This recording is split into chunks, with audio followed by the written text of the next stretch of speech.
Good afternoon, everyone. This is Valentin from Africa Arena. Very happy to be with you this afternoon and to chat about such an exciting topic as a potential startup act in South Africa. So thanks for being with us, and we're going to start right now. So we're going to chat about multiple things. First, we're going to give you an overview of what is the Digital Collective Africa that is going to drive this initiative with various stakeholders involved. Then we're going to have the chance to have the great John Stever from Internet for Policy Foundation that has been coordinating multiple startup acts across the continent, and is going to give you an overview of what's happening elsewhere on the continent and what has been the process of creating that kind of regulations. Then the most important part maybe of this conversation is there a need for a startup act in South Africa? And we're going to have the chance to hear from great minds in the tech and business space in South Africa. And finally, this seems to be a very interactive webinar. So I invite you to ask any question you may have during the webinar, and we're going to try to reply it either through the conversation or at the end of the conversation. So feel free to ask any question that you may have. Just to give you an overview of the great people that we have today, we've tried to have representative members from the entrepreneur space, as well from the investment space in South Africa, in Cape Town and in Johannesburg. So we'd like to welcome warmly Dr. Samawi Wood, Kit Van Zyl from Safka and Knife Capital, Timothy Rees, the great COO from iRobotics, John Stever, who's managing director at the I4 Policy Foundation, Maxime Odisse, the chairperson of Simodisa, and Kino Kamis, great speaker, who's going to animate the conversation today. Thank you, Kino, for that. And we're very happy to animate that as well with my colleague Papama from Africa Arena. To give you an overview of the collective and what we are doing as a collective and where does it come from. We are a group of investors, incubators, accelerators, and entrepreneurs from across the continent. And we came together after the Africa Arena VCN conference last year because there was a need to better connect the different fragmented tech ecosystems and to create common tools and align practices to reinforce the tech space. And we are supported by a main network in the space. To give you a more concrete approach of who we are in South Africa, so we have stakeholders from the entrepreneurial space. We have networks representing the entrepreneurs such as Cape or Simodisa. We have investors such as Newton Partners, Knife Capital, or Current Venture, just to name a few. Africa Arena as well is a founding member of that, and we have great support, especially from Rwanda on the communication side, and from the MISE to draft a potential startup act and bring their regulation, knowledge, and expertise. So why did we decide to go together and work on common practices? First, because we observed as a group of investors, entrepreneurs, and incubators that there is a need to align investment practices across the continent. Often, when investors have very different practices in different countries and across stages. So to limit frictions and to avoid wasting time, we decided to create common tools that could be used across the continent to facilitate and enable deal syndication, because it's going to be easier to finance early stage businesses if investors are able to go together in an easiest way. Sharing knowledge and insights, because there is a lot of very good resources about tech and entrepreneurship across Africa and in South Africa, but usually the information are very spread, and we're trying to put that in a single space. And last but not least, most important, we are here together to be toward entrepreneurship and investment-friendly regulations across the continent and in South Africa, especially today. So what we've done standardized document so far, a term sheet that has work that has been led by Endeavor. Thank you, Endeavor, if you're attending this conversation. So feel free, if you're an entrepreneur or VC, to go on digitalcollective.africa website and to find this term sheet. This has been designed in partnership with a lot of VCs, incubators, and entrepreneurs in South Africa, but also in East Africa and in West Africa. So feel free to have a look and let us know your comment. We are also currently working on a standardized due diligence checklist as founders and investors. Investors sometimes do not have the same requirement when they are investing across the continent, so trying to harmonize that a bit. There is little transparency on who are the VCs, the venture capitalists in the space, and who are the incubators and accelerators. So we have been working on a list of VCs, which includes more than 180 VCs so far. And we are currently working on a list of incubators and accelerators. Again, this is very collaborative work, so feel free to have a look on it and let us know your opinion. We've created useful reports and insights related to tech ecosystems. There are very great organizations that have provided content, and we're trying to put that on an open source and free for everyone platform, which is the Digital Collective Africa website. Again, feel free to have a look. Then I'm going to hand over to John Steve, who's the managing director of Internet for Policy Foundation. They have been animating and coordinating startup acts in multiple countries, and we will have the chance to hear his thoughts and get an overview of what it is and what impact it could potentially have. Welcome, John, and thank you.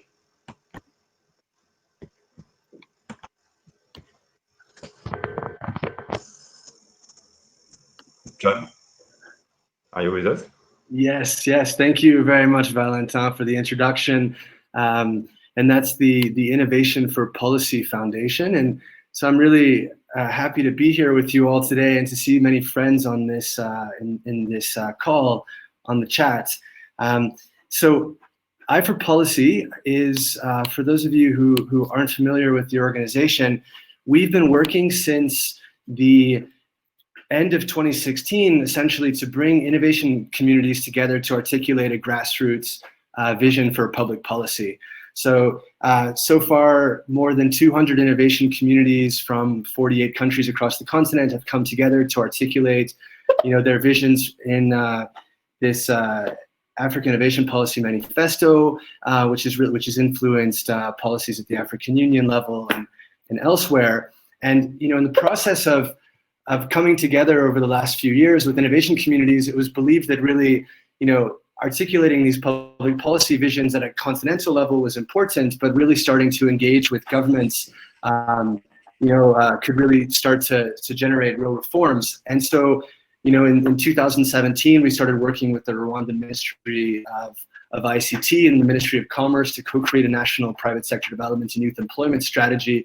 And in the process, started really developing new tactics of what might be called advocacy, but really around policy co-creation. And so what I want to start off with the presentation is to really say that first and foremost, startup acts are a process. For those of you familiar with the Senegalese Startup Act, which just passed in December, it was actually the result of 19 months of co-creation. So we came together with the ecosystem in early 2018, very much perhaps like this conversation now, bringing together the key people in the ecosystem and having a really open conversation about, why should Senegal in that case engage in a co-creation process, and what might be the shared interests in doing so. And it's to really emphasize that entrepreneurs are the experts in entrepreneurship, and we believe at the foundation that this is really the case across the board, that policy users, we might call them, the people that are affected by public policy are really the experts in how public policy is implemented. And so, as your ecosystem starts to explore the process of co-creating a law together, it's really important to recognize the the degree to which everyone in the ecosystem is really working together. And I can just show sort of an overview of what the Senegalese Startup Act incorporated. You can notice that there were 1,000 citizens engaged in the process. There were more than 50 co-creation activities over that 19-month period. We also deployed a Facebook chatbot to be able to listen to entrepreneurs, more inclusively, not just the people that were able to come to some of the sessions, but even really on social media, and really to branch out even further through televised town hall meetings, for example, with the president, and many other different activities. And it's also useful to keep in mind that this 19-month process resulted in 20 iterations of the Startup Act law. So, we bringing entrepreneurs together to sort of talk about what was needed, then going back and forth with the government and making sure that all of the different major institutions were on board and a part of the co-creation process and the consultation process. I'm going to talk a little bit more about some of the specific benefits of, for example, the Senegalese Startup Act and others.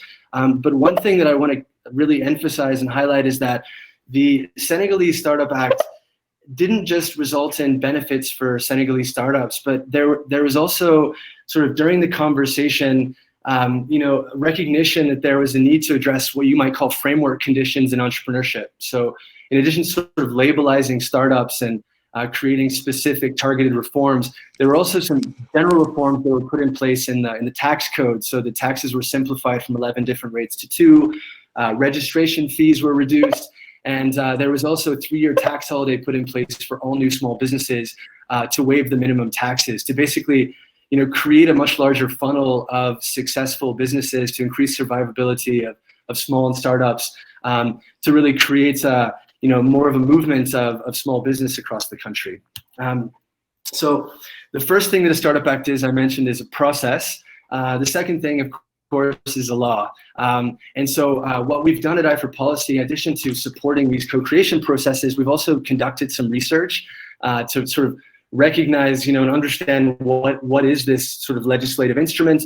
And we actually liken it to Small Business Acts. In fact, there is a Small Business Act in South Africa that was passed in 1996, which of course is a really useful starting point to kind of understand what might be needed in a Startup Act that's sort of missing from the Small Business Act. And so this, I think it's interesting to kind of see that the sort of process of legislating for the private sector, for Small Business Acts, starting in 1981 in Ghana, you sort of see this increasing rate of legislation. And South Africa, your ecosystem now is talking about passing a Startup Act, but this is also a conversation that's happening in many other countries across the continent. We're now, actually this morning, we hosted a session talking about this research, and sort of what I'm providing now is an overview as the first of a sort of 3-part workshop that we're leading with countries across the continent, ecosystems across the continent that are exploring the development of a Startup Act and sort of developing an advocacy strategy. But I can say that in the case, for example, in Rwanda, the government's commissioning a Startup Act. The government of Ethiopia is exploring a proclamation on startups and business reforms. And you can see this similar kind of trend in more than a dozen countries across the continent where this is being explored. So, I don't want to go into too much detail, but just to say that, generally Startup Acts and Small Business Acts are addressing 7 different areas of policy reform. Issues around governance, what we call governance, which is essentially regulation, finance, infrastructure, markets, supports, which is really the ecosystem, sort of incubation, providing support directly to startups, and then looking at the sort of skills gap, education, and then of course culture. And when you look at the sort of Small Business Acts and Startup Acts across the continent, the majority of sort of interventions address issues around regulation, support, finance, as well as access to markets. But you can see that, the sort of range of interventions is really across the board. So again, picking up on some of the major sort of components of Small Business Acts and Startup Acts across the continent. One thing that's that maybe referring back to what actually Christoph was saying, and I'm sorry, that was before the official call started, but he was, talking about the fact in Tunisia's case, the Startup Act, which was passed in 2018 in Tunisia, that actually the Startup Act generated a tremendous amount of new capital into the country, new venture capital funds. The government raised several funds as well. The World Bank and several other international institutions brought a bunch of concessional and non-concessional funding to startups. So another element to sort of benefit of a Startup Act is also just the positioning and sort of branding that it provides for the ecosystem as a way of sort of packaging a lot of these reforms, but also the sort of signaling that the country is really open for business. One thing I'll point out at this point is just that of these small business acts and startup acts that we have that we explored and benchmarked, and we basically profiled each of them to really understand what components they included. I can say that unfortunately, as with many other areas of public policy, there's a huge gap in monitoring and evaluation. Only 45% of the laws actually refer to any kind of M&E framework, and unfortunately, there are even fewer publicly available evaluations. So what that means is essentially it's actually not clear yet what works. I could say the same actually about the Tunisian Startup Act, that it's really still too soon to say what elements of the law are performing better than others. And so it's for that reason that we really, again, emphasize that the Startup Act should be considered a process first and foremost, even more so than a law. And that's going into the recommendations from our research and our engagement. We have 6 really key findings. I think a lot of them are going to sound pretty intuitive to those of you with policymaking experience. But the first is it's really necessary to adopt a participatory approach.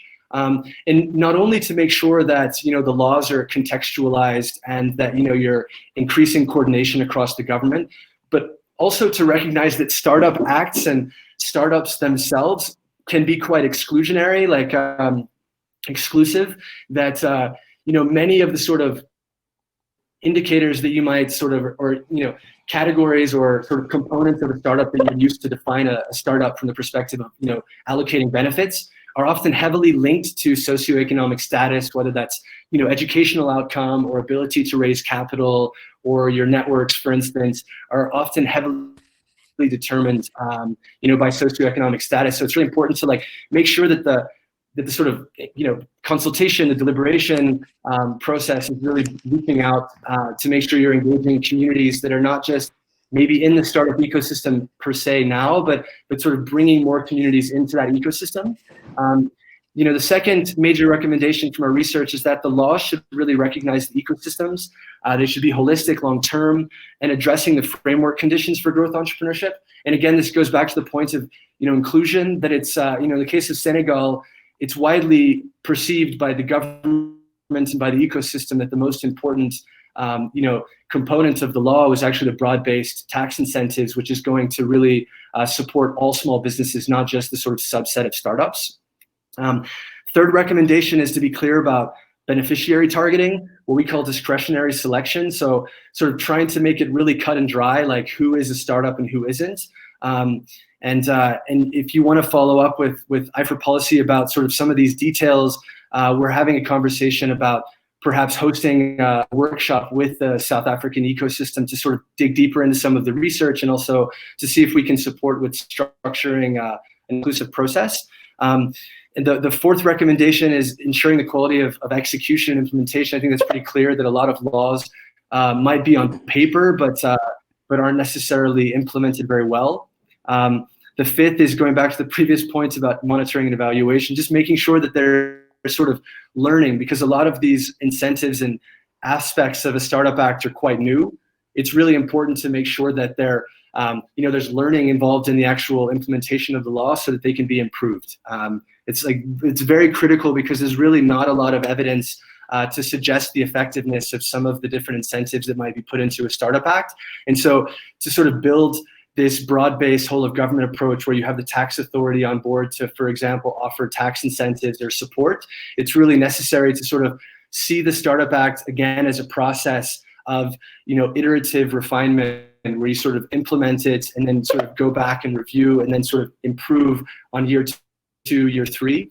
And the final point is to also acknowledge the limits of small business acts and startup acts and to mitigate potential adverse impact. And I think the main potential adverse impact is sort of reinforcing inequality in the startup ecosystem, which I've mentioned before. It's just really making sure that through the consultation and deliberation process, that it's really sort of thinking through, not just what would be useful for the ecosystem, but how to really avoid perverse incentives, what policymakers might call moral hazard, to have the best outcome. So that is my short. I'm sorry if I was a little bit longer than the allotted time that I had, trying to cover a lot of ground. But really, thank you very much for having me, and I'm just excited to join the conversation and looking forward to seeing what the South African ecosystem does, because of course everyone on the continent really looks to what's happening in South Africa for guidance in terms of policymaking, finance, startups, and everything else. So really wishing you the best of luck and offering the full support of the Innovation for Policy Foundation as you go through this journey. Thank you very much for having me.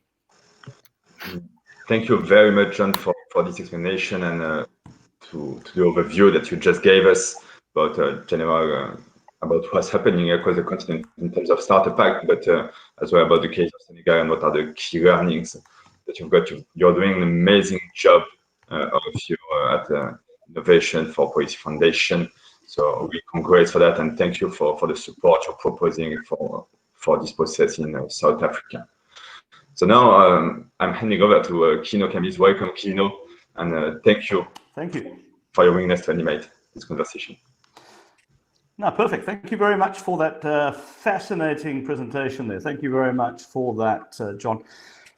I have to start off by saying that I get really nervous when we talk about governments and we start talking about legislation. And we can talk about the Small Business Act, for example, and we can talk about the council that the minister has.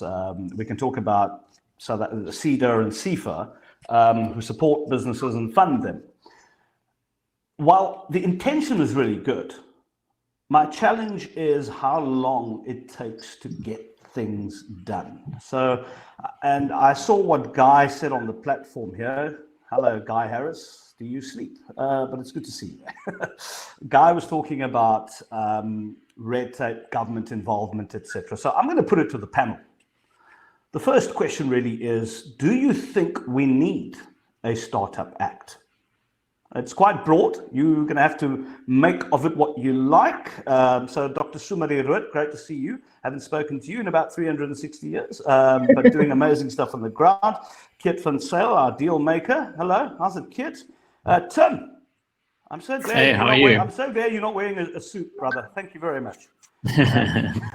Okay, and then John, once again, it's been phenomenal, and Massimo Disa as well. But I'm opening up the floor. Who's going to go? Who wants to answer that? John, you're not allowed to.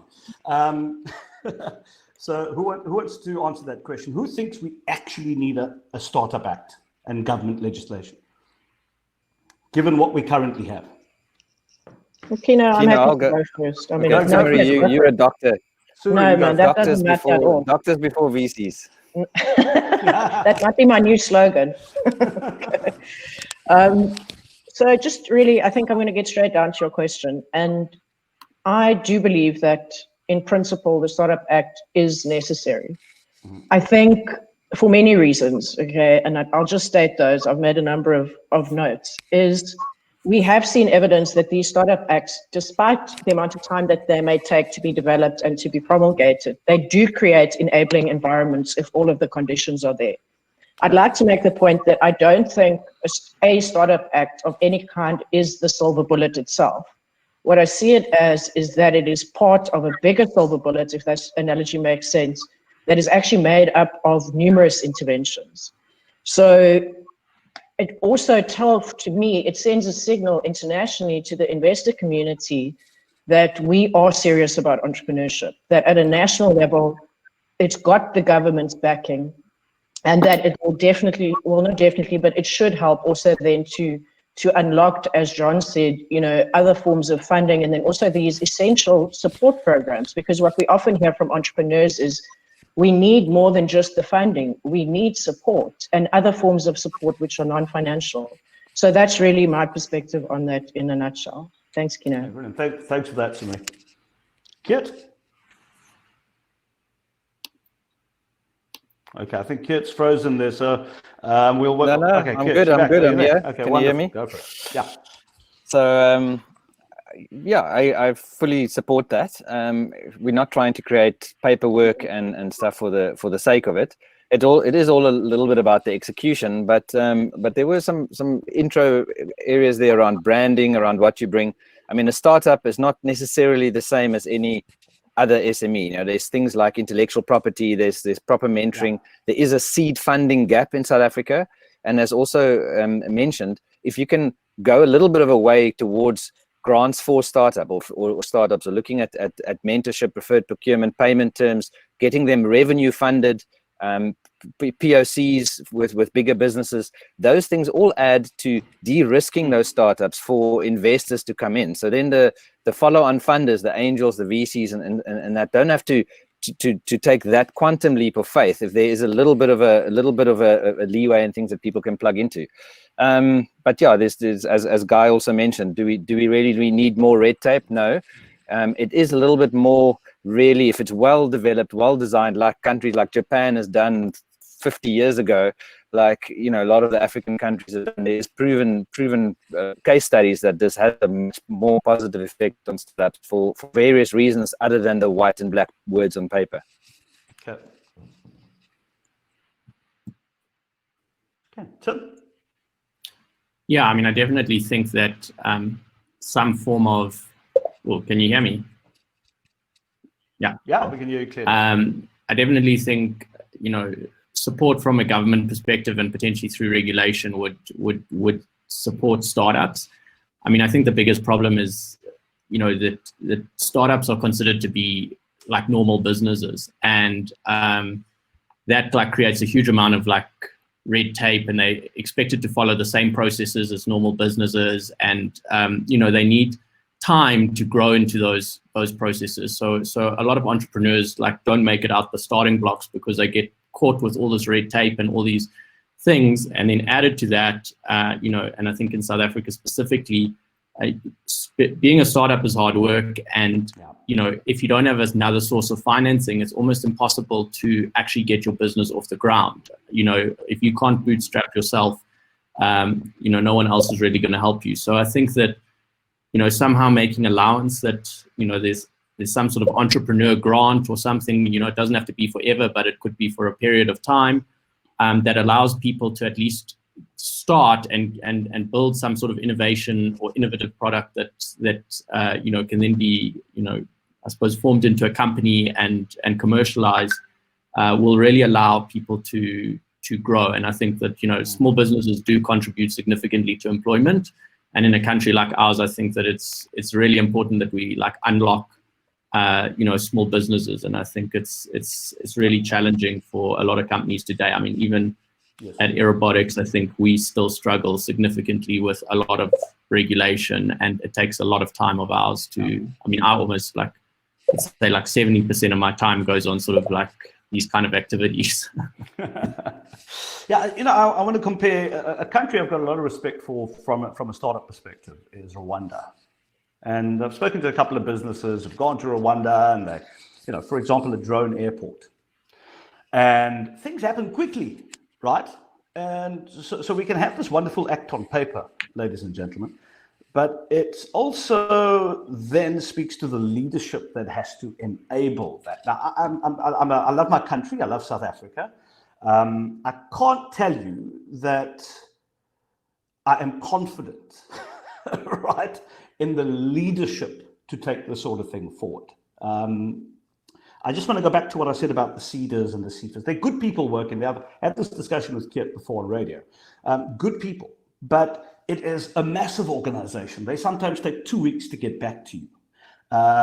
Now they're looking at putting these darn things together, CEDA and CIFA, but it still sits within the seat of government. My question here is, if we have a Startup Act, what role does government play in this? And John, I want to, because you've been doing a lot of this, I'd just like to get your insights into this. And you look at Startup Acts in different countries.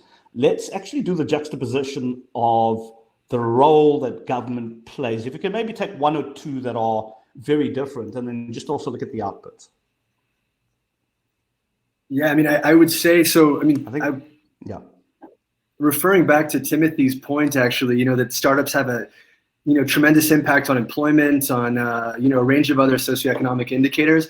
The startup ecosystem should be the government's #1 ally. You're increasing tax revenue, indigenous innovation, like these are all things that governments want. And I think the one component that's, it's hard to actually differentiate on this point around leadership, because I would say that in every single instance, there was a clear government champion to be able to push this through. Okay. In the case of Senegal, for example, it was directly the president that hosted a town hall meeting with entrepreneurs that was televised to be able to sort of receive this, sat down and had lunch with entrepreneurs to understand what they needed. And it was a minister under the presidency called Pape Amadou Sarr from the Délégation Entrepreneuriat Rapide, like the delegation of rapid entrepreneurship, that hosted the entire process and really, was engaged at a personal level with all of the conversations. Similarly, in Tunisia, where you had the startup ecosystem was really pushing it, you still had the government that came on board to receive that and has been pushing through a range of different interventions. And that's what's really important also about Dr. Samari's comments about the Startup Act being a range of different interventions. In the case of Senegal, it's a startup act supporting startups, but it's also broad-based tax reforms, the national finance law. In the case of Tunisia, you just had actually just recently a new crowdfunding law pass where the government where startups can raise funding through crowd investment. So it's not just it really isn't just the passage of a law. It's really the reimagining of dialogue between entrepreneurs and each other and support organizations, but also between government and entrepreneurs. Really seeing that the entrepreneurs are an ally for the government to achieve their objectives, their governance objectives, and how to really increase that level of deliberation and sort of really. I hesitate to say this, but like reimagining what democracy is. It's not just about electing your representatives, but really engaging the people affected by policy in its formulation and its implementation. Yeah. And what I hear from you, though, John, is that there's been a degree of leadership. There have been people who've championed it. There are people, instead of having conversations with a whole lot of other suits that happen to have representation on the JSE, there's nothing wrong with them. They play a very important role in the economy, right?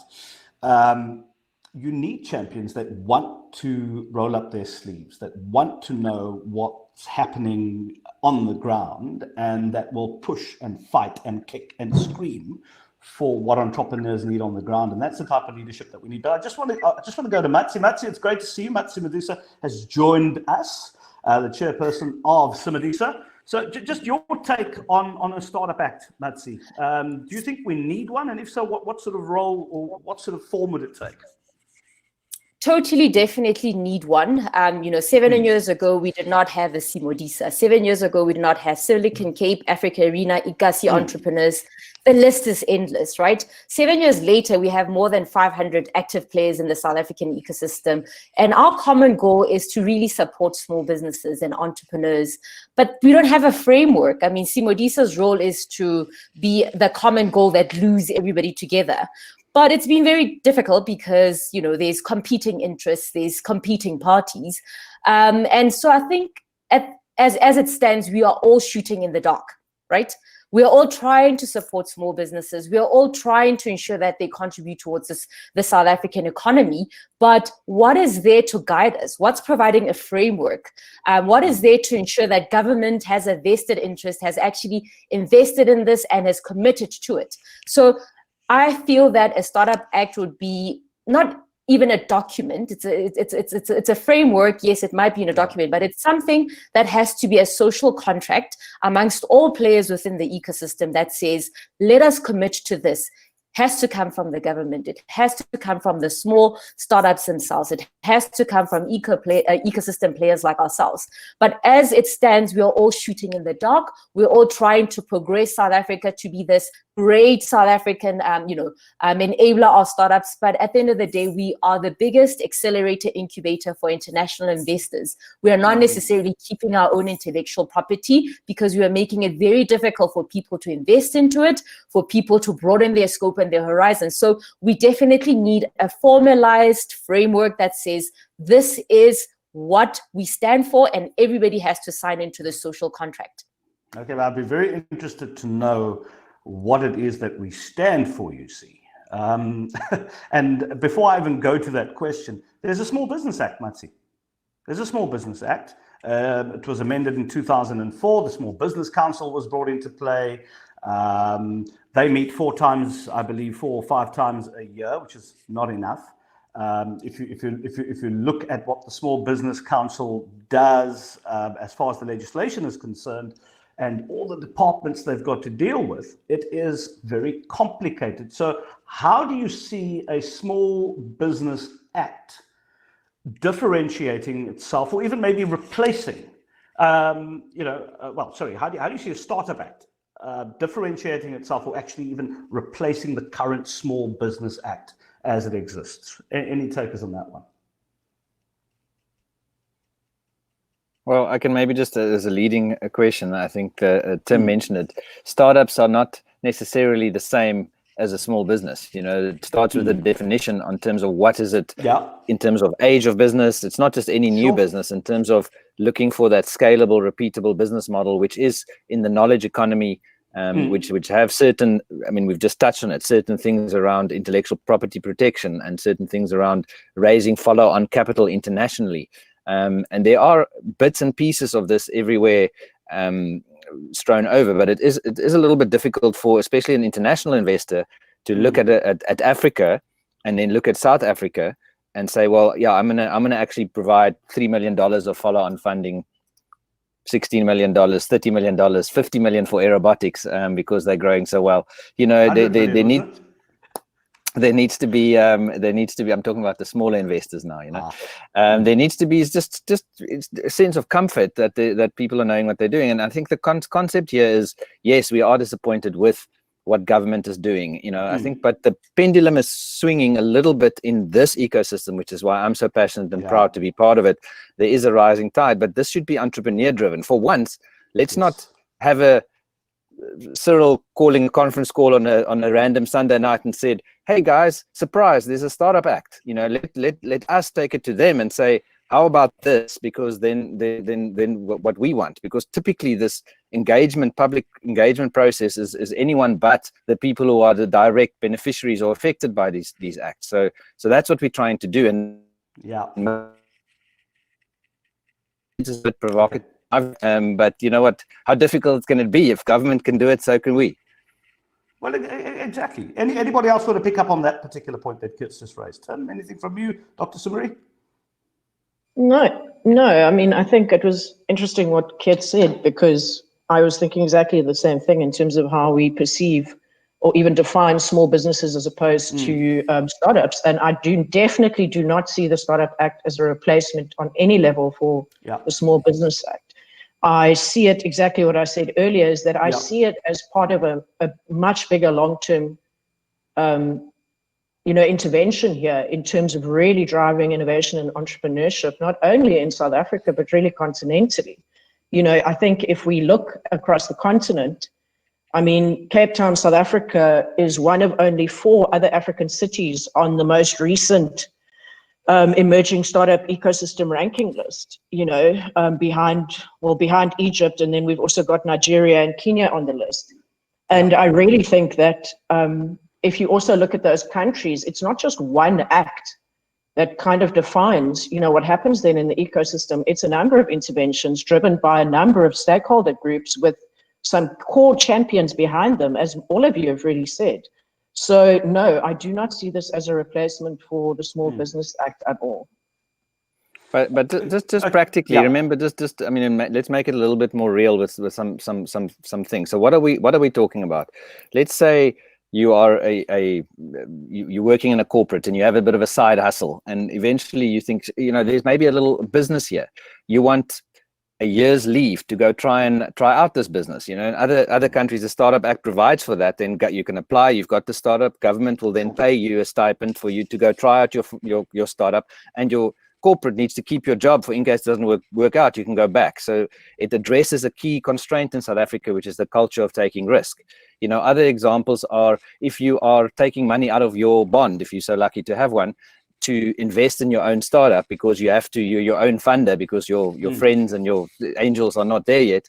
Why should that not be tax deductible? Why can't you invest in your own? If rich angel investors invest in you via a Section 12J company, they can deduct that from tax. If you invest in your own company via your and taking your education money away from your kids and gambling your future, it's not tax deductible. And it carries on, government helping with that intellectual property protection, so that one can raise follow-on funding. And we're not trying to address what Treasury and SARB and all those issues in one, but it touches on all of those things. Someone asked a question on how does it with emerging entrepreneurs, BE, how does that fall into place?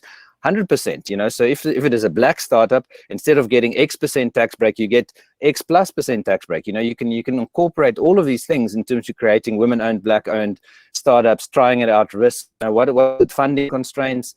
First loss, create a fund which government says, look, funders, if you match R1 million, we would match up to R1 million.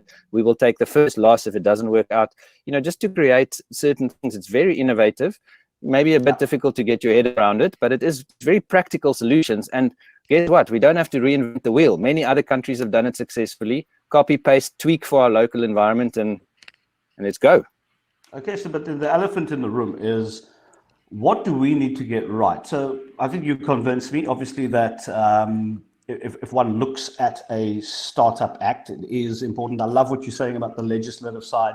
People like Tim, when they started, sometimes it's you can't afford some of these really expensive skills. But if I, as a person who's a data scientist, I'm an ML specialist or whatever, and I work for Tim and he's just started the business, I get tax breaks, and government looks after me because I've taken my special skills and I'm now working for a really exciting startup. So, okay, that makes a lot of sense. But the ecosystem itself, we can't talk about a startup act and not talk about South Africa and where South Africa finds itself, right?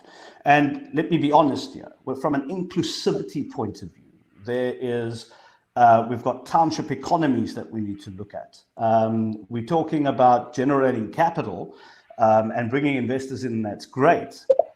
But what type of impact are we actually delivering here as well? So my question, what do we need to get right on the ground? Because things aren't hunky-dory.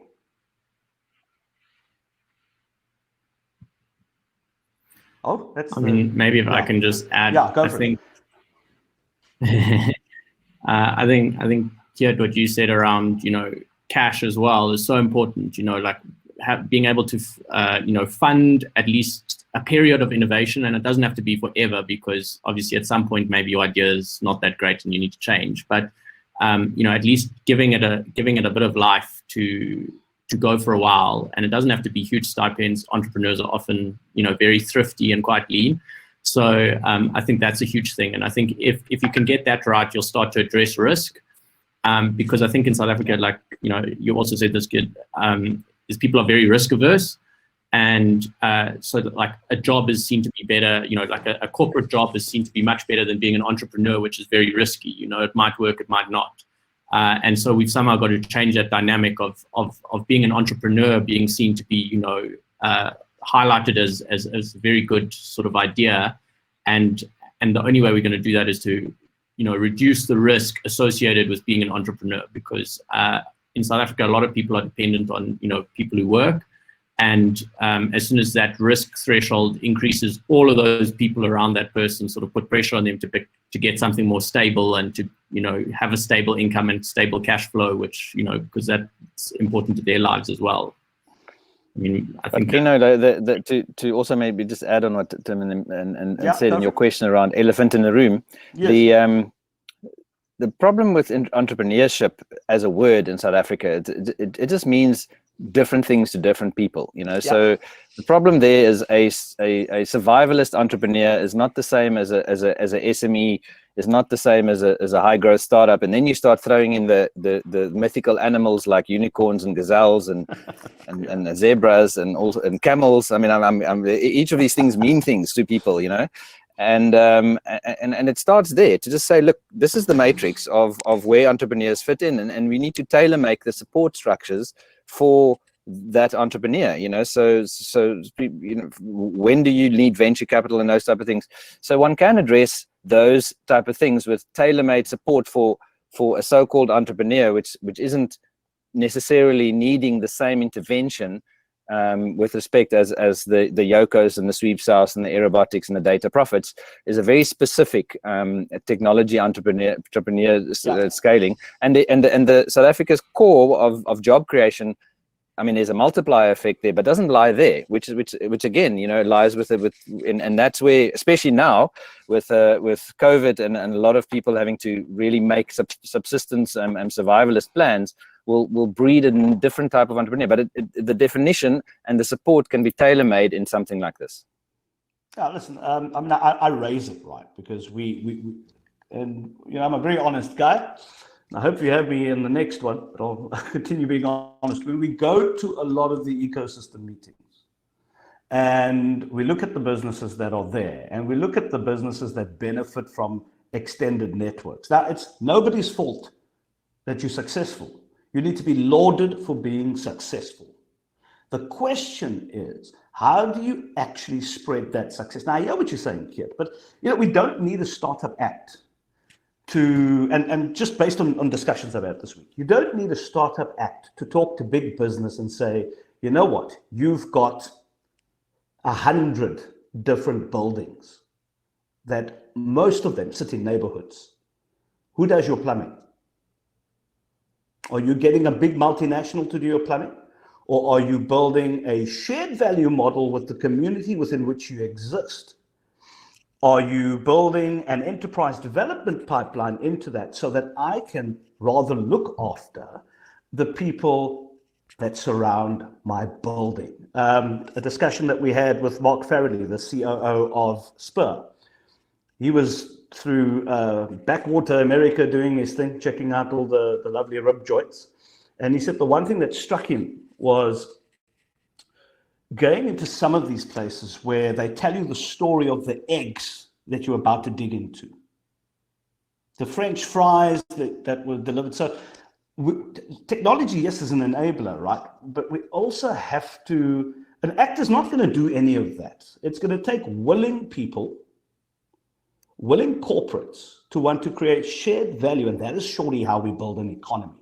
And even if you put a startup act in place, if you don't have the people with that type of mindset, they're not willing to do so, we're still gonna have a challenge. I think, I'd like to add something there. Yeah. What I'd say in that, and I absolutely agree on your perspective that the Startup Act won't necessarily change a mindset immediately, but what it does do is that within the Act, you could build in incentives for corporates around procurement, and that they procure also from startups, and that there may even be incentives then also to provide for example, corporate venture capital, which is really an emerging theme within the VC ecosystem. But I mean, Kit certainly knows more about that than I do. So I think, and also what will happen is once they start seeing that this actually works, and at the end of the day, what they care about is their bottom line. If they start seeing, look, ultimately this benefits me also from a financial perspective, that may actually shift mindsets in the longer term. It's not easy to shift a mindset immediately. We all know that. So, but I don't think that saying that, the Startup Act can't do that would be accurate. I think it could certainly be an enabler in terms of helping that happen. But that's just my perspective on that. Thanks. Can I add something? So, I think we, in essence, need, I'm going to use Christianity. Christians need a Bible as a reference of what is wrong, what is right. It guides you along. It brings you back into line, once you've done something wrong. So I see the Startup Act as a framework that's necessary for us to start somewhere, because I think the question you had asked earlier on is that, so what, we have the Small Business Act, but it's irrelevant, right? It doesn't have a clear value proposition for everyone involved. It doesn't have a value proposition for the government. Well, it's perhaps a value proposition for the government, but it doesn't talk to high growth, high impact startups that want to have a global market and a global appeal. So I do believe that as much as people are fatigued around, but we've had regulations, we've had policies, we now need to have something that actually talks to everybody, have something that's a framework, have something that says, this is a guideline, we're working towards something. Yeah. Something that's relevant. It must be relevant. It must talk to everybody's value proposition. It must be inclusive. So people that are in the township mustn't feel that they are being left out because this doesn't talk to them. This doesn't talk to the level where they are and the level where they're going. And also it has to be enactable. We can't be saying things that are big companies need to procure 70% of their spend on small businesses without the small businesses being developed, and intentionally so. So it has to be really something that's very clear. You can easily, roll it out, and everybody has to see a value in it. So the government must look at this act and say, we can see how we can benefit. Big corporates, the private sector can look into it and say, we see the value proposition. Small businesses, whether you're high impact or whether you're somebody that's starting up in a township, should see the value in it. So it really must talk to, we really need to revise and revisit what we had, because it's not going to take us forward. It hasn't taken us forward. You can see the numbers of unemployment. You can see how when the pandemic hit us, a lot of businesses were not running themselves properly. That's why they cannot grow. That's why they cannot see themselves beyond this. So I don't think we should rule it off. We just have to have the public and the government and all the parties coming together, clearly articulating their value proposition, everybody having this as a social contract that they sign up to. It must be relevant. It must be inclusive. I want to go to Q&As as well, because we can get stuck around all the stuff, and very valuable contributions. I just find it very sad that, up until this particular point, we don't have people saying, listen, this is the type of value I would like to create, in the neighborhood in which my business operates. And a typical thing. I said to Neil from ShopRite Checkers, I said, you've got two ladies. When I walk into the Sandown ShopRite Checkers, you've got two ladies selling boerewors rolls. Do they work for you or those entrepreneurs? No, they work for us. So my question is, why are the big retailers not creating more of these type of opportunities where they've got the food cart, etc.? But that's one aspect, of course, of startups, and I don't want to get hung up on that. But Matsi, so let's say we pass the Startup Act. Where does the control actually sit? Is it like an SMME fund where you're separate from government, but you've got labor representation, you've got business representation, and then you've got government presence, but it's divorced and it's got a separate board? Do we create an entity like that attached to this particular, Startup Act? What do we do? How do you actually manage it, is the question. It's an interesting question. And that we have frameworks, we have the government that's supposed to create the framework, the policies, don't necessarily include us. Every time we've tried to engage the government around very... Okay, I think Matsi's got a challenge there. That's fine. Activities, various... The fact that we don't have the government as part of this conversation is a problem. It's a huge problem. Because if we are talking about them being part of it, them being part of the solution, and I'm sure it's not because we didn't try. Okay. All right, Matsi, your line is breaking up there, so we can't really hear anything. So we'll get back to Matsi to finish the point. But I think Matsi says the fact that government's not there is a challenge. But would anybody else like to pick up on that in terms of how this would work? So you passed this wonderful legislation, right? It says we've got a Startup Act. I wouldn't have used Bible. I would have used GPS. Okay, so here's your GPS. And the GPS is going to take you here, there, and everywhere. But who controls it? Who runs it? Who looks after the daily, achieving of the goals that have been set? Who sets the goals in the first place? Tim, let's start with you. Yeah, I saw someone in the comments suggesting that maybe we need a startup ministry. I don't think we need more ministry. I think that if you really want commitment from government, it probably has to be, in my opinion, run to some extent from them and not something that they delivered to somewhere else. So potentially sitting in one of the key like economic development ministries or something like that. But I do think that strong, social stakeholders, could be more empowered to do more and support the industry more. So I think stakeholders such as Silicon Cape, etc., might have a bigger role to play in developing startups and these companies and sort of defining the road to be followed. Simuri? And then John, because John, I've not gone to John. John's got so much insights, I think, that we can learn from this perspective. So Simuri, just from you, and then I want to go to John after that. Yeah, look, for me, it really is also, this is about the intersection for me of politics and entrepreneurship. And that historically has been a very contentious relationship, as we know. I think what we've seen recently is, though, and I do need to make this point because I don't necessarily agree that government is not on board on this at all. I know that there are Startup Act discussions happening in various government departments at this point in time. It's just not a completely integrated discussion yet. So, and to that point, our own president recently made a statement that our youth population should consider entrepreneurship as a viable option, especially now during COVID and post-COVID, because we're not quite sure yet what the world will look like in terms of available traditional corporate jobs, if that makes sense. So, I think for me, it really is about that. And it's about, I heard this great quote the other day where they said, think small first. And I think it's really about the collective here, about all of us starting, how can we implement this in a collective way? And we have to start somewhere as well. But I don't agree that government is not thinking about this at all. I do think they are. But as we all know, it will require participation from all of us. So, yeah, that's my 10 cents worth. Thanks, Kino. Kit, do you want to say something there? And then John? No, nothing from you, Kit. And Matsi, you've obviously lost you there a little bit. I know your point was made earlier that government should have been part of this discussion. I think it's a very good point. I'm sure they'll be included in the next one. So maybe, Matsi, if you just want to wrap up what you were saying earlier in relation to that, we go to Kit, and then I'd like John to give us some more examples of how this works in other countries.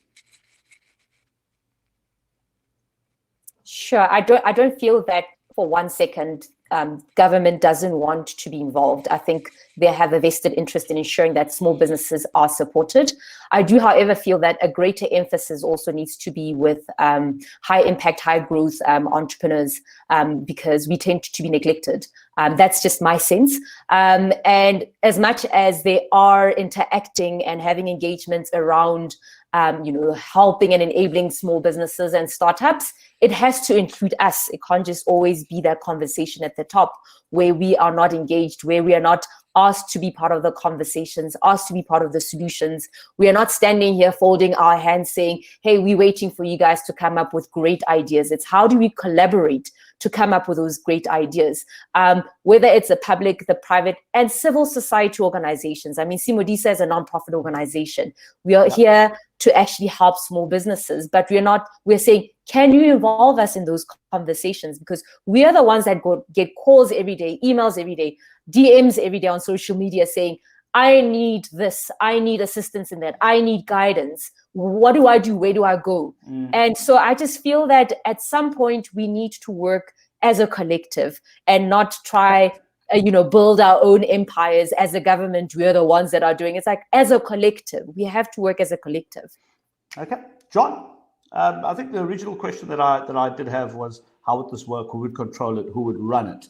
Great to have an act, great to have a GPS or a Bible, and it's great to have all of these things, right? But who runs it?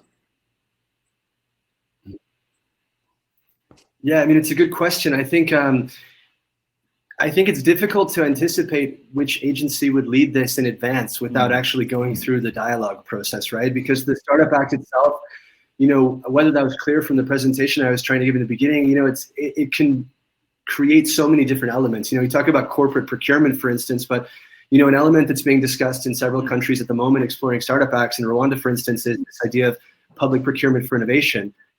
How can governments sort of think differently about how they tender, put up, like, for example, challenges? Like, you have this amazing startup that's quite well known across the continent, Zipline, that's delivering blood to rural hospitals. It's unlikely that a government entity would sort of put in a tendering, procurement document, we're looking for someone to build a drone system to help deliver blood between rural hospitals. And so how can the government sort of use its public procurement mechanisms to be able to open up these kinds of opportunities for startups?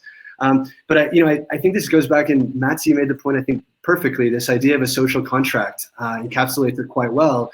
And it's often the case amongst entrepreneurial communities. You kind of look at governments and you're like, you guys aren't doing anything for us, and but I think government is also oftentimes struggling, just overloaded with a lot of conflicting challenges. And so it's really about repositioning the dialogue, that like it's not about startups and the startup ecosystem going to the government saying we need X, Y, and Z from you. It's really about, how do we work together in partnership to co-create policies? So not just co-creation amongst the ecosystem or within government agencies, but really this whole of society approach to solving these kinds of questions. And I think going into, particularly in South Africa, I mean, the government inheriting this sort of the whole legacy of apartheid and the sort of, elements that are really unique to South African society, that are, by no means a thing of the past, and like trying to address startups, meanwhile trying to address really like serious questions of education and social exclusion, infrastructural inequities. So I think you can't really look at the Startup Act in isolation, and neither can you really anticipate who should lead it in advance. I really think it could result in a range of new kind of policy directions for the government. Okay, I'm just happy that everybody is so confident that government will be able to. I'm a talk show host. I deal with them on a daily basis, and I have fights with them on a daily basis. I know that there are a lot of good people in government, but we need the good people to lead. Anyway, can we go to questions now? I mean, we've been going on here for quite a bit. I see Ngwana Matloa has sent a question here. I just feel that we're having the same conversations over and over again. How do we move inclusively without government? If we wait for them, we will have better luck pushing an elephant out of mud. And then Ngwana continues, this also includes corporates. They are equally lacking in agility. Yeah, those are good points. But one, I unfortunately don't think us moving without the government is a good idea. As effective or ineffective as they may be, they have to somehow be included. I think the best approach would be, how do we organize ourselves? The fact that we're having this conversation, we are coming up with solutions. We're going to build up from here. We're going to come up with a draft Startup Act. We're going to clearly articulate the role of the government, the private sector, the public sector, civil society. Everybody's going to be clear as to what they can get out of this and what we need from them. That is the first step. We need to better organize ourselves, because a lot of us are, like I said when I started, is that we're all shooting in the dark, trying to shoot at the same aim, but we're not going to achieve anything. But the fact that we have now started having a conversation, we engaging with the Silicon Cape and various other stakeholders, SAFCA and everybody else, it's a good start. But we need to organize ourselves and say, this is what we have to offer. Okay. Either you take it or you don't, but we've done our part, right?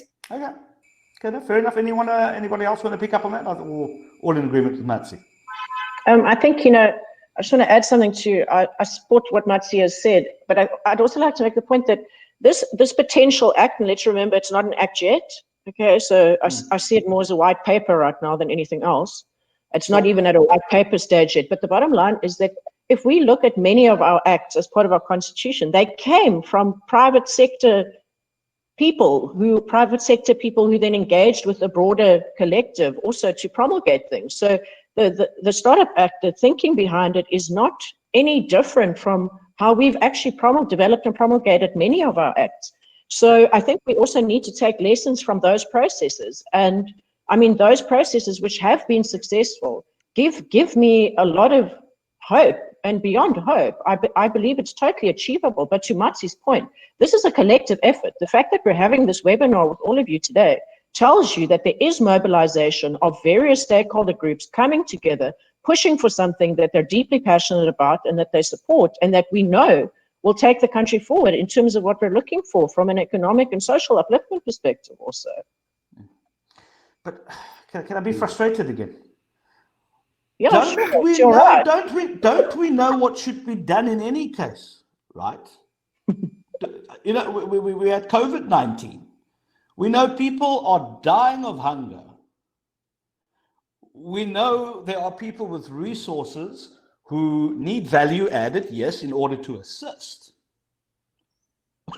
I'm listening to this, and I'm obviously not very active, and I hate meetings, and I don't like sitting in a lot of meetings, and we try and get stuff done right. But I get very frustrated when we talk about, guys, we need to sit and have a committee meeting about a committee meeting about a meeting about how we're going to get a white paper out, and then eventually get an act which will be promulgated, and by the time we've done that, people have died.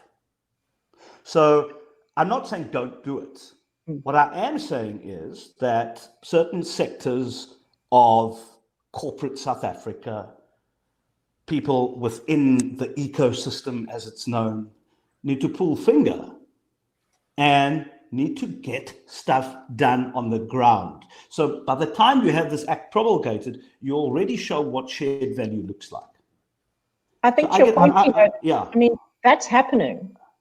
So we've got amazing entrepreneurs doing incredible things, and we're going to continue doing amazing things. I mean, just watch the space.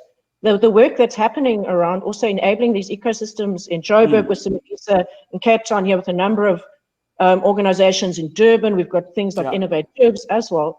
But I mean, we're only the ecosystems. You've got these entrepreneurs across the country doing incredible things. They're not going to wait for an act. Nobody's waiting for this thing to happen. But there's a recognition here that get the act going. Let's get the ball rolling. We know this takes long. And I think to your point where you say, you know, knowing what needs to be done as opposed to doing it, there's quite a difference between those two things. But the bottom line is entrepreneurship continues. It doesn't stop because we don't have the act yet.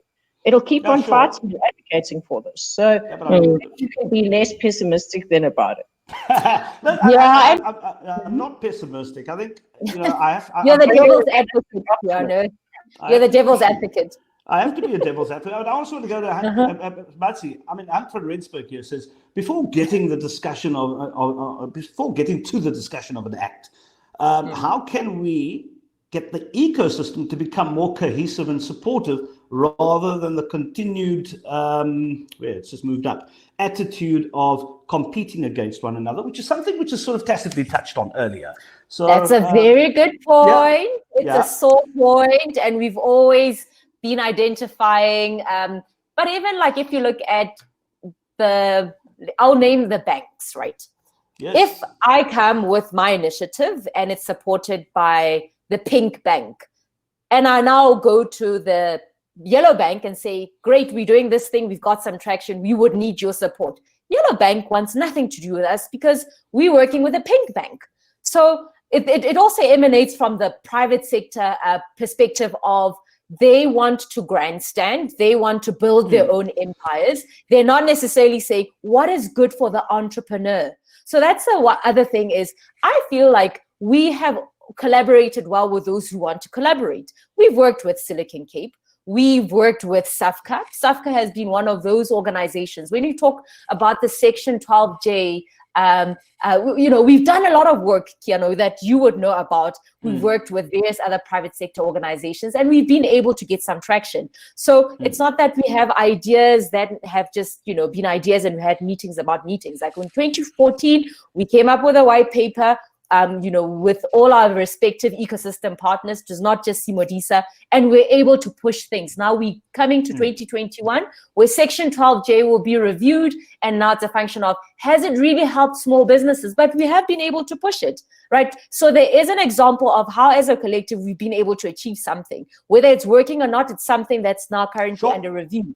Yeah, so I think we have to definitely work with one another, but then also the private sector has to come on board and not think and hoard like the entrepreneurs or the initiatives that they do. They must think, how is this going to enable the greater society or the greater entrepreneurship and startup community in our country? And we need to ask these questions because we can't drink our own Kool-Aid. I think it's important to ruffle and even challenge what's currently happening, because sometimes we can be very comfortable with what's happening, but we also have to see what we're doing in conjunction with and juxtaposed to a much bigger picture out there. But Tim, you've been very quiet there, bopping your head. And by the way, Sumari had to leave, so Sumari, just want to thank Sumari for being part of the panel. Tim? Yeah, I mean, I think these conversations are very necessary, and I do agree that, like, you know, we would like to move forward more quickly than sort of wait for, you know, like a lot of consensus and these things, because it can take a lot of time, and we have, you know, significant problems now. I do think that it is challenging to not move, you know, with government. I do think that government have a big role to play here, and I think that they probably are very keen to help out. But they do need to really, like, sort of bring the relevant stakeholders together, because I think the stakeholders are there, and it's just a case of getting them in the same spot. Excellent. David Dunn, thank you very much. He says, I'm a realist. I'm not being a pessimist. I'm also going to have to drop off. Cheers. Okay, brilliant, guys. I mean, Tim, thank you very much for that. And I think, you know, there's literally 3 minutes left on the time. I think we've gone through quite a bit here. So what I'm going to do is just start. Tim, before you go, I know you've got to run. You guys do really important work. And by the way, I've always been inspired by aerobotics and what you've achieved. And I saw what they did at the, what was the farm up? The Paul Kluver farm. Yes. The one thing that puts a smile on my face, we sat there and we spoke to one of the daughters, and next to her was a lady who used to work in the field, but she sits with a computer and she is monitoring what's happening, and she'd not used a computer in her life before. And I just want to thank you guys for the type of impact that you have created through your machine learning, your beautiful drones, but also creating opportunities for people who've never had them before. So thank you very much for joining us. I think that's a great story. And I think that's often, you know, innovation doesn't necessarily reduce jobs, it creates different ones and new ones. And I think that's what innovation is all about. Lekker. Well, Tim, if you've got to run, I just want to then thank you very much for joining us. Thank you. Thanks, everyone. And then just some closing words now from John. John, you've obviously been listening, so you've been smiling a lot there. Hopefully it's not because I talk too much, but if yourself and Matsi can just wrap this up. Yeah, John, let's start with you. I just want to say thank you. I mean, I was smiling because just the energy in the conversation, to be honest, is a great place to start. I think that you know, it's really important to have these kinds of conversations and more of them. You know, there's questions around inclusion, questions around when to engage the government. I think it is useful to keep having conversations, you know, amongst the ecosystem first, to have a really clear, cohesive understanding of what needs to be done. I mean, I know that your points about everyone knowing what needs to be done, I think that's clear as regards the sort of general social contract with South African citizens. But when you sort of branch out and start talking about what do small businesses need, I think, you know, rather than going to the government with 50 different organizations with 50 different lists of this is what needs to be done, going with one cohesive list from, you know, all of the major players in the ecosystem. And when I say that, I mean really from an inclusive perspective, to be able to say this is what we need and we think this is going to help you achieve your goals, let's do it, then that really sort of kicks off the government ecosystem communication quite well.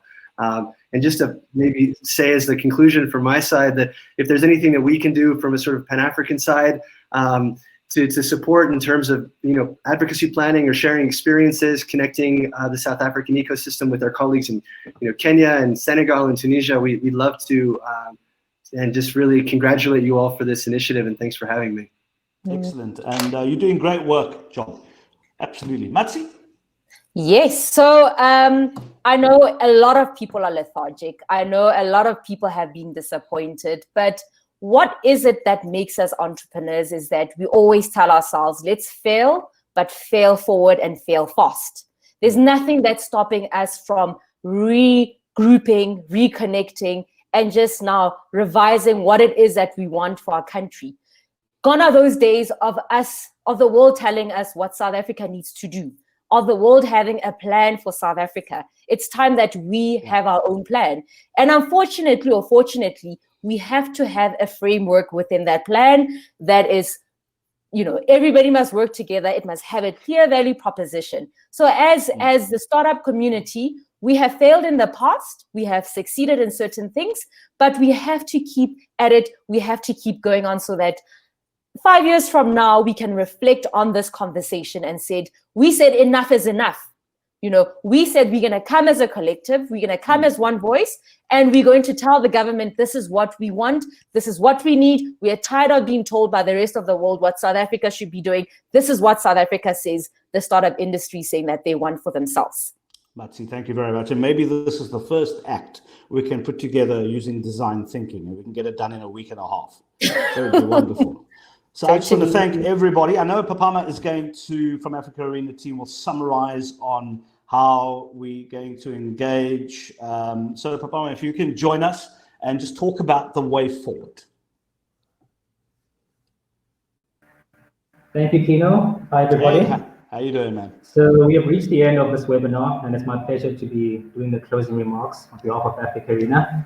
So thank you, everyone, for attending. We hope that this was a worthwhile event, and that you leave this webinar being more informed, having been more informed about the Startup Act and what it means for South Africa. So it has been a very insightful discussion, and we thank the panelists for taking time to share their views. Now, the dialogue on this webinar makes it quite clear that the proposed Startup Act can be a powerful tool in alleviating some of the key socioeconomic challenges in South Africa, including the high unemployment rate, the shortage of skills, and inclusive economic growth, amongst others. The Startup Act would encourage the growth of new innovative enterprises, and on top of that, provide incentives for the formation of such enterprises. But on a more practical note, there is work being done by various bodies in South Africa to draft the Startup Act, like CEDA and TIA, and venture capital firms like Life Capital. But what is more important, as mentioned, is having a proper execution of this legislation and making sure that there's a tangible impact. I agree with John Stever on his presentation that policy making has to be long-term, it has to be inclusive, and that it has to be an ongoing process as well. This webinar is definitely a progressive step towards mobilizing key stakeholders. So thank you all for participating. Now, if you want to be involved in this process, or you have any questions or comments, feel free to reach out by going to the Digital Collective website. It's digitalcollective.africa. There will also be a survey sent out very shortly, so we'd love to hear what you have to say. So yeah, once again, on behalf of Africa Arena, thank you everyone. Have a great afternoon and stay safe.